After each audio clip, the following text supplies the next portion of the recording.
All right, well, moving on, we'll see how much fun we can have with this one too. 5-year outcomes after fenestrated Evar in octogenarians. We will bring up Dr. Basu to chat with us a little about this. Hi, good evening. Thank you for having me. My name is Rohan Basu. I'm here on behalf of the Indiana University School of Medicine, Division of Vascular Surgery, to discuss our institutional experience with fenestrated Evar in octogenarians.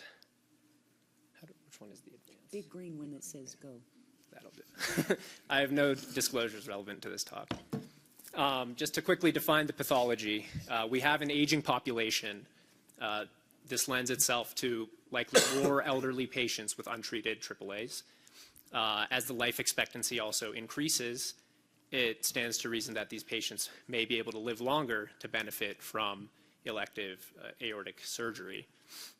As the improving technology and familiarity with these devices also increases, the outcomes have continued to improve as well.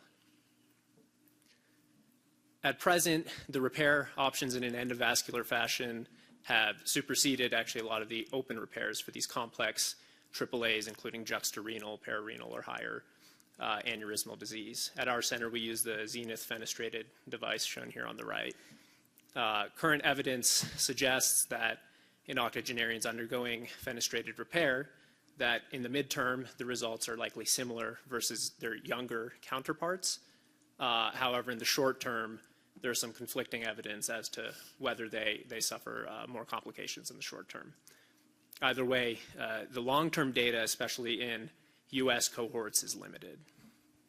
Our hypothesis was that in a well-selected population of octogenarians, the outcomes using fenestrated endovascular repair for repair of these complex AAAs can be equivalent to patients younger than 80 years old. The objectives of the study were to determine the long-term efficacy and safety of these sorts of repairs using the ZFen platform, and then to compare against a younger cohort, with our primary outcomes being mortality and reintervention. This was a retrospective review of our single institution database, inclusive of all ZFen repairs performed between 2012 and August 2019. We excluded branched graft repairs and devices that were fully modified, including modified thoracic devices and such that are sometimes used for repair in the visceral segment.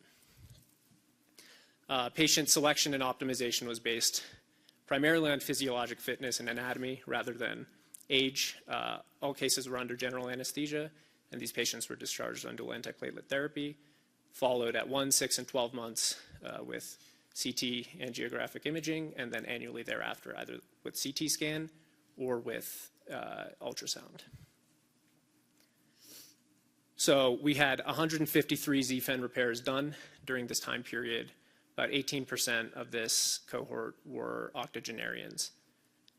We noted that the younger patients were actually more likely to be actively smoking at the time of repair, and also had a higher average body mass index. The difference in the Charlson comorbidity score was accounted for by the difference in age between the cohorts. Intraoperatively, our octogenarian group was likely to experience higher blood loss, as well as increased incidence of open femoral exposure and upper extremity access, though neither of the access-related outcomes reached statistical significance. And then post-operatively, these patients were more likely to require blood transfusion. However, the other perioperative outcomes, including complications and mortality, were not different between groups.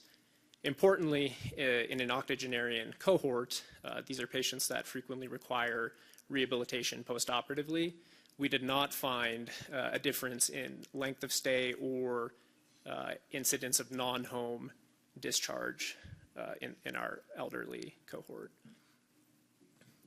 At the 5-year mark, the target vessel patency was similar between the groups, and when sub-stratified by specific target vessel, there were no differences in patency, in primary patency. The rate of complications was also similar between groups. The follow-up was longer in our younger cohort, defined as a follow-up with a vascular surgeon at our center.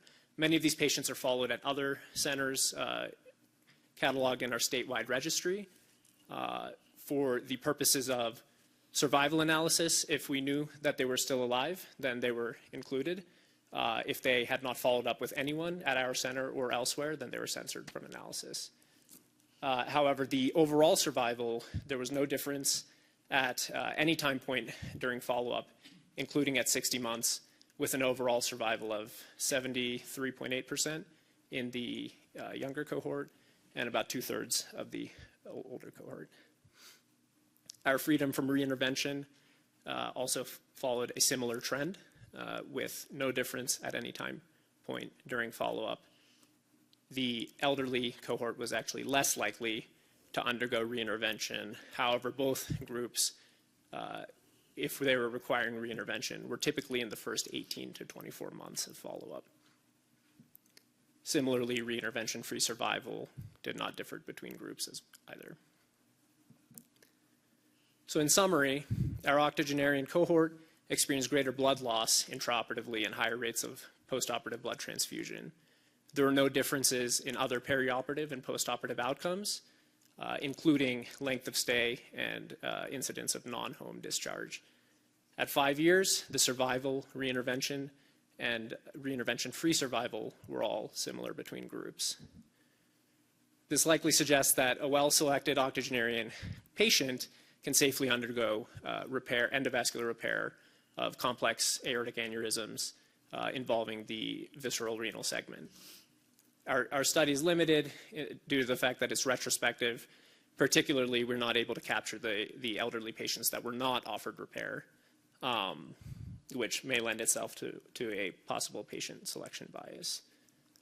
However, this may suggest that overall, these patients can be offered this endovascular option as a first line. If they're good candidates. Thank you. I'm happy to take any questions.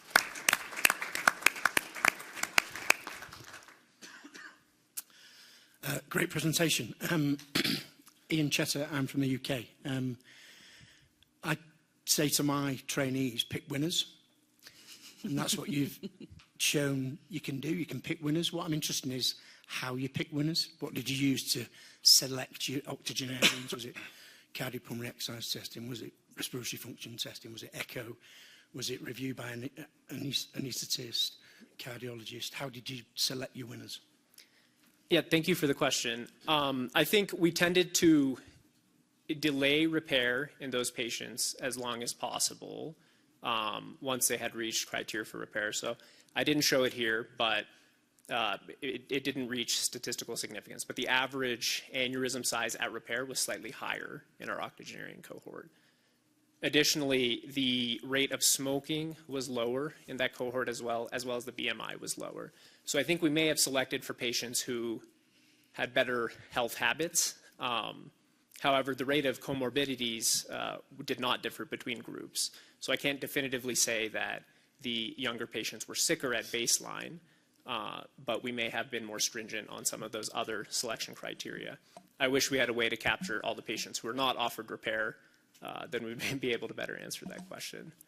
Yeah, before we go to the next question, I noticed, so you did show that the greater than 80, it was 6.4, and less than 80, it was 5.6 was the size of your aneurysm repair. It's almost like, the greater than 80 people, we just said, well, if you don't die and you keep coming back and we keep doing surveillance, then, oh, you haven't died yet, we'll fix you. But in your less than 80 cohort, it looked like you had, even though there wasn't a statistical difference, if you looked at all the complications, there tended to be slightly more. And more renal failure. There was one other one I wrote down too, or more of your limbs occluded in the younger patients. And so I wonder if you think that maybe you should hold off on who you're offering in the younger ones, or if there are characteristics in that group that you might want to look at a little bit more carefully. Yeah, I think that's also an interesting point. We may be offering repair to younger patients who perhaps are not fit enough to undergo that. That's certainly something to think about going forward. Thank you, Cassius Char from Yale New Haven. Very nice presentation and series. One thing, you may be a little bit cautious on the perioperative outcome. Your mortality in the octogenarian was 7.4% compared to only 2%. I understand it did not reach a significant p-value, but there may be some underpower there. So that's one comment. Do you have any details about how many fenestration were in each group? And I might have missed it, but I didn't see it. Were these comparable from a technical standpoint? Yes, thank you for the question. For the first part of that, there's a slight mortality difference, not significant. I agree the size of the groups may have contributed to that. However, our mortality rates are comparable with the published literature at 30 days, 1 year, 3 years of follow-up, and fall essentially squarely within the ranges that are reported in the literature.